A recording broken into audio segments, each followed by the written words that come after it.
Ayun, ayun. Okay. Bilang tugon sa insidente ng computer-related identity theft, agad na kumilos ang mga operatiba ng Camarines Sur Provincial Cyber Response Team ng RACO 5 at nagsagawa ng entrapment operation sa Bombon, Camarines Sur.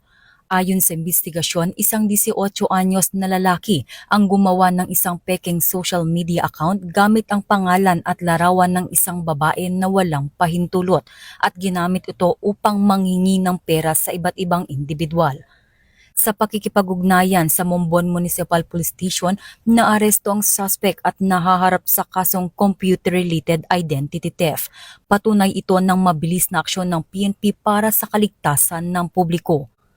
Hinihikayat ng PNP-ACG ang lahat na maging mapanuri sa social media, iwasan ang pagbabahagi ng sensitibong impormasyon at iulat ang anumang kahina-hinalang aktibidad sa pinakamalapit na himpilan ng pulisya o sa opisyal na communication channels ng PNP.